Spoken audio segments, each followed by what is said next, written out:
கர்த்தரும் மகிமை நிறைந்த தேவனுமாயிருக்கிற ஆண்டவர் இயேசு கிறிஸ்துவின் நாமத்தினாலே யாவருக்கும் அன்பின் வாழ்த்துக்கள்.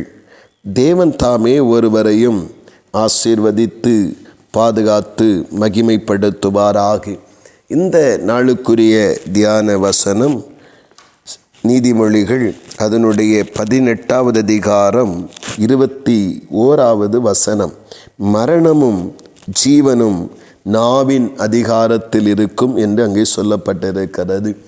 இன்றைக்கு மனிதன் வாழ்வடைவதற்கும் வளம் பெறுவதற்கும் நாவானது மிகவும் அவசியமான ஒன்றாயிருக்கிறது.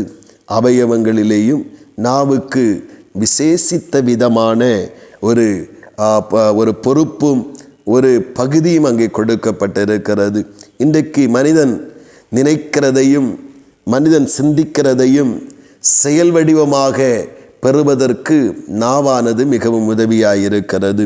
இந்த நாவிலே எதை ஆண்டவர் வைத்திருக்கிறார் என்றால் மரணத்தையும் ஜீவனையும் கர்த்தர் வைத்திருக்கிறாராம். அப்படியானால் இந்த நாவை சரியாக பயன்படுத்த அறிந்த ஒருவராலேத்தான் வாழ்விலே தேவனுடைய நன்மைகளையும் ஆசீர்வாதங்களையும் பெற்றுக்கொள்ளுவதற்கு ஏதுவான ஒரு கிரியைகளை நாம் காண முடியும். இந்த இடத்திலே நாம் கவனிக்கும் பொழுது அவர் சொல்லுகிறதை கவனிக்க வேண்டும். அந்த மரணமும் ஜீவனும் நாவின் அதிகாரத்தில் இருக்கும். அப்படியானால் இன்றைக்கு பல நேரங்களிலே நாம் பல முறை உச்சரிக்கிற ஒரு காரியம் அல்லது ஒரு செயல்தான் பல நேரத்திலே நம்முடைய வாழ்விலே வந்து பலிக்க ஆரம்பிக்கிறது. விளையாட்டாக சொல்லிக்கொண்டே இருப்போம், அதை பல முறை சொல்லிக்கொண்டே இருப்போம்.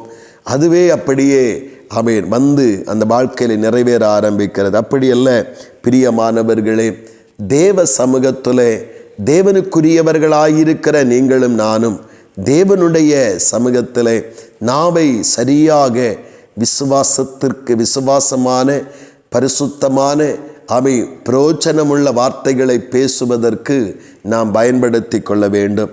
அந்த எப்படி பயன்படுத்தினால் மாத்திரமே நம்முடைய நாவின் மூலமாக வேண்டிய ஆசீர்வாதங்களும் நாவின் மூலமாய் ஜீவனும் நாவின் மூலமாய் சமாதானம் உண்டாயிருக்கும். அருமையான அழகான குடும்பங்களிலே ஒரு வார்த்தை அப்படியே அந்த வாழ்க்கையின் சமாதானத்தையும் மகிழ்ச்சியையும் கெடுத்துவிடும். ஒரு வார்த்தை இன்னொருவரை கொலை செய்கிற அளவிற்கு கொண்டு போய்விடும். ஆனபடினாலே இன்றைக்கு நம்முடைய நாவின் வார்த்தைகள் தேவனுக்கு பிரியமான ஞானமுள்ள விவேகமுள்ள வார்த்தைகளாய் இருக்க நாம் கற்றுக்கொள்ளுவோம். நாவை தேவையில்லாத காரியங்களுக்கு இல்லாததை இருக்கிறதாக சொல்லவும் இருக்கிறதை இல்லாது என்று சொல்லவும். சிலர் பாருங்கள், எப்பொழுது பார்த்தாலும் இல்லை இல்லை இல்லை என்று அது விளையாட்டாக சொல்லுவது போல இருக்கும். ஆனால் ஒரு நாள் பார்க்கும் பொழுது எதுவும் இல்லாமலே அங்கே போய்விடுவதை நாம் காண முடிகிறது. ஆண்டவருடைய நாமத்தினாலே ஸ்தோத்திரம். ஆரோக்கியம் இல்லை, சமாதானம் இல்லை, சுகம் இல்லை, எப்படி இல்லை இல்லை என்றே சொல்லி கொண்டிருப்பார்கள். அது இல்லாமலே போகும். அப்படியல்ல, நாவை ஆரோக்கியமுள்ள நாவாக கற்றுக்கொள்ளுவோம். நாவை நமக்கு ஜீவனை கொண்டு வருகிற வாழ்வை வளமாக்குகிற விசுவாசத்தை தூண்டுகிற வாழ்வை செழிப்பாக்குகிற கேட்கிற காதுகளுக்கு களிப்பை கொடுக்கிற சந்தோஷத்தை கொடுக்கிற நாவுகளாக நம்முடைய நாவுகளை காத்து கொள்ளுவோம். நாவுகளை கட்டுப்படுத்தி கொள்ளுவோம். தேவையற்ற வார்த்தைகளை பேச, தேவையில்லாத மனிதர்களை குறித்து பேச, தேவையில்லாத காரியங்களை பேச நாவை விட்டுவிடாதபடி நாவை கட்டுப்படுத்துவோம் என்றால் அதிலே ஜீவன் இருக்கிறது. அந்த மரணமும் ஜீவன் நாவின் அதிகாரத்தில் இருக்கிறபடினாலே நன்மையானவைகளையும் ஜீவனானவைகளை நாம் அனுபவிக்க நாவை நாம் சரியாக பயன்படுத்துவோம். கர்த்தருடைய ஆவியானவரே நமக்கு கிருபைகளை தந்து நடத்துவாராக. ஆமீன் ஆமீன். செபிப்போம். அன்பின் பரலோகத்தின் நல்ல ஆண்டவரே, நல்ல இந்த காலை நேரத்திற்காக ஸ்தோத்திரப்பா. ஆண்டவரே, இந்த காலை நேரத்திலும் தேவனே எங்களிடத்தில் சொன்னீரே, மரணமும் ஜீவனும் நாவின் அதிகாரத்தில் இருக்கிறது. தகப்பனே, பல நேரங்களிலே எங்கள் நாவை ஆண்டவரே ஸ்தோத்திரம் நாங்கள் சரியாக உபயோகப்படுத்தாததினால பல நன்மைகளையும் பல வேளைகளில் சமாதானத்தையும் சந்தோஷத்தையும் சுக ஜீவிதத்தையும் கூட இழந்திருக்கிறோமே.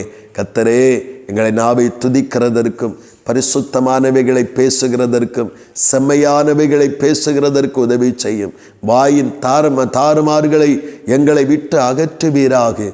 தேவனே, புரோஜனமானவைகளையே பேச ஆண்டவரை செயல்பட எங்களுக்கு உதவி செய்யும். எங்கள் நாவின் மூலமாக எங்களுக்கு ஜீவன் உண்டாக கர்த்தரங்களை நடத்துவீராக. அப்படியே செய்கிறபடியாய் ஸ்தோத்திரம்.